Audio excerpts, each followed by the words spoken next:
哇，一個月要俾成千幾蚊嘅管理費，一年俾成萬幾蚊，唔係啊嘛？咁樣嘅 apartment 都買得攞，係咪風水嘅問題啊？咁梗係唔係啦。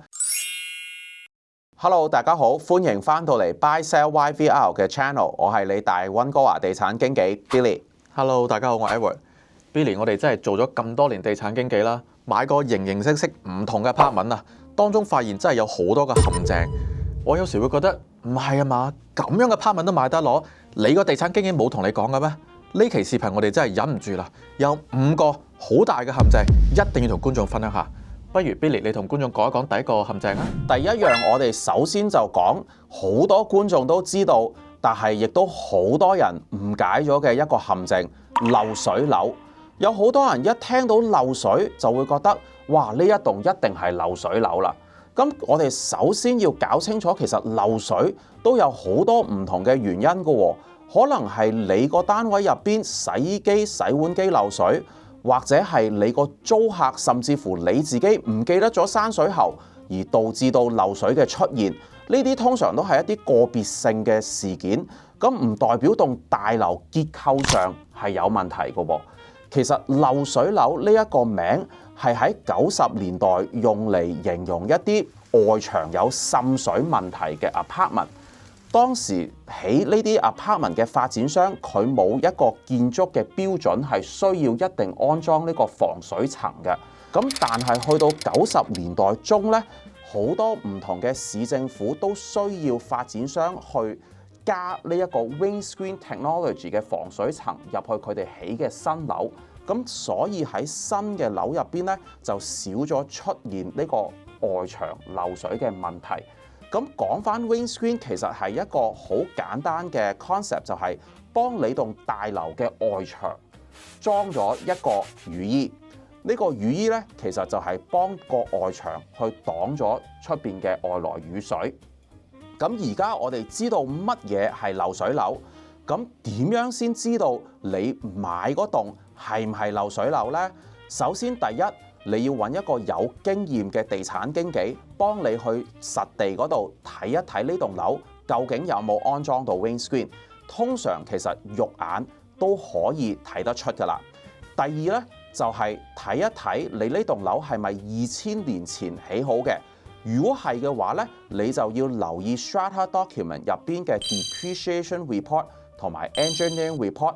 通常呢兩份報告入邊呢，都會有寫當時起樓嘅時候有冇安裝到 windscreen 系統嘅。咁另外一個文件你需要留意嘅呢，就係大廈嘅會議記錄，因為會議記錄呢可能會寫 coming up 會唔會有啲重大嘅 special levy， 各位屋主要分攤嘅。喺我個人經驗嘅話，我見過最大型嘅 special levy 咧，係可以分攤到每個單位30萬加幣㗎，所以其實係好大嘅一筆費用嚟㗎。咁如果你真係都係好中意呢個單位，好中意呢個 location， 非買不可啦。咁你要首先搞清楚呢個 special levy 係唔係已經通過咗。如果已經通過咗嘅話，你可以將呢一樣嘢寫喺份合同入邊 ，make sure 個買家要全權負責呢一個 special levy， 咁你就唔需要自己嘔呢一筆錢出嚟啦。跟住嚟，我帶觀眾睇睇第2個需要注意嘅陷阱啊，就係話如果你中意嗰個 apartment 咁啱樓下有一啲商鋪嘅話呢，就真係要留意啦。有時有一啲超市啊，有一啲嘅餐廳啊，真係好方便啊，聽起嚟啦。落街買餸啊，落街食嘢啊，唔使揸車出去，話就話方便。但係你有冇諗過安全、parking、人流呢啲嘅問題啊？如果係個超市嘅話，個個推住啲手推車，攞住啲餸經過你個 parking， 有時你翻屋企仲要經過佢哋 parking 嘅時候，有冇諗過呢啲問題啊？又或者如果有間餐廳，佢啲油煙供到上你屋企嘅，又有冇諗過呢啲問題？送餐員同你爭 parking， 有冇諗過啊？但係有啲朋友就問，我真係好中意呢個單位喎，點算啊？其實方法都係有嘅。如果咁啱係有食肆嘅話，你可以喺佢哋飯市嘅時候啦，喺個單位問一問，究竟有冇啲味供到上嚟？或者如果佢係一個大型嘅項目嘅話，買後邊嗰幾座啊，唔係喺個餐廳樓上嘅話呢，可能個味係冇咁勁嘅。咁如果係超市嘅話，咁你就要睇睇 parking 你個位置喺邊度啦，唔好淨係記住個 parking 近唔近個 elevator 先，要睇睇個入口究竟需唔需要經過個超市嘅 parking， 咁就知道你買緊嗰個 apartment究竟值唔值得買啦。第三樣我通常唔建議買家嘅單位，其實就係直接喺 amenities room 隔離。呢啲單位出現咗兩個重大嘅問題。第一個問題咧就係噪音 noise complaint。我以前自己住咗嗰個 apartment 咁耐咧，都做咗5-6年嘅 strata council。當時最多人 complain 咧就係噪音，特別係喺 amenities room 隔離嗰啲單位咧就 complain 得最犀利嘅。咁俾個例子大家，如果你個單位隔離係一個健身房，而做健身嗰啲人喺度舉緊重，去到最後通常都冇力嘅時候，佢哋會選擇將個啞鈴掉落個地下度啦。個啞鈴掉落地下度咁重，一定就會有噪音啦，同埋會可能個地下都會震一震喎。咁有時隔離嗰個單位唔單止聽到噪音，仲會 feel 到嗰個餘震嘅喎。咁另外一種 amenities 咧就係 party room， 大家都知道啦，可能會話party room 有時間嘅限制嘅喎，可能8點前、9點前你就要開始停㗎啦。咁大家要知道咧，唔係每一棟樓都有一個人監管住呢一件事喎，長時間喺度，有好多人會開到大概12點幾、1點都仲開緊嘅喎。咁隔離嗰個單位就好慘啦，想瞓都瞓唔到。咁另外第二個嚴重嘅問題咧，就係如果你個單位係喺 amenities room 隔離嘅話咧，咁就即係代表你哋喺同一個樓層啦。你諗下，成棟大樓入邊嘅住戶同埋佢哋嘅訪客，可以喺你個樓層度出出入入，會對你嘅治安會係造成一個好大嘅隱患㗎噃。咁如果你話真係，冇辦法，我好中意，都係想買呢個單位，我建議你帶多一個朋友去同你一齊睇屋。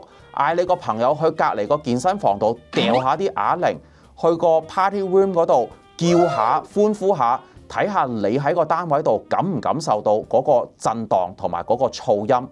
咁 Edward， 你仲有冇第4樣嘢同大家分享呢？第4個陷阱，2種嘅 floor plan 千祈唔好買。第一種 floor plan就係話，如果你嗰個單位係對住 lift 口嘅話咧，就真係要留意啦。咦，係咪風水嘅問題啊？我有個客好唔中意呢啲單位㗎噃。咁梗係唔係啦？我哋專業嘅地產經紀嚟㗎嘛。咁不如你知唔知對住 lift 口嘅話 ，lift 開門嘅時候有咩聲啊？唔知喎，係叮嘅一聲嘅，而且嗰叮嘅一聲咧好大聲嘅添。想像下，如果你住屋企日日咁樣叮叮叮，你都唔開心啦。同埋你成層嘅住客落樓嘅時候或者上樓嘅時候，都需要去你門口嗰度等 lift 嘅喎。諗下幾唔安全？佢哋喺度傾偈啊，拎住啲嘢啊，或者跌咗啲垃圾喺你門口咁樣都有可能㗎。仲有就係話，你翻到屋企啦，開門，跟住個 lift 仲有人嘅話，分分鐘佢睇晒你成間屋入邊啲嘢㗎，所以呢啲單位就真係要考慮清楚。第二種 floor plan 就係話，如果你係一個木嘅 apartment，例如呢座 building 佢係一個 L 型嘅話咧，喺入邊呢個單位就真係需要注意啦，因為呢種單位唔係話佢個 floor plan 唔好啊，而係通常咧因為結構嘅問題啦，佢啲窗係會比較少嘅。窗少，陽光自然就少啦。所以成間屋咧係會暗少少嘅。咁但係有啲朋友就話：我真係好中意呢個單位喎，點算啊 Edward？ 好在我之前都做過一個咁樣嘅 case。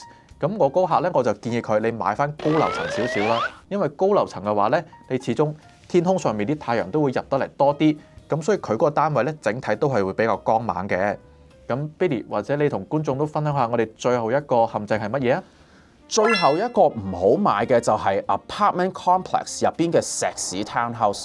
唔知道大家有冇發覺呢啲石屎 townhouse 對比起一啲木結構嘅 townhouse complex，個管理費通常都要貴2-3倍。每一個月咧個管理費咧好多時都係過千蚊嘅。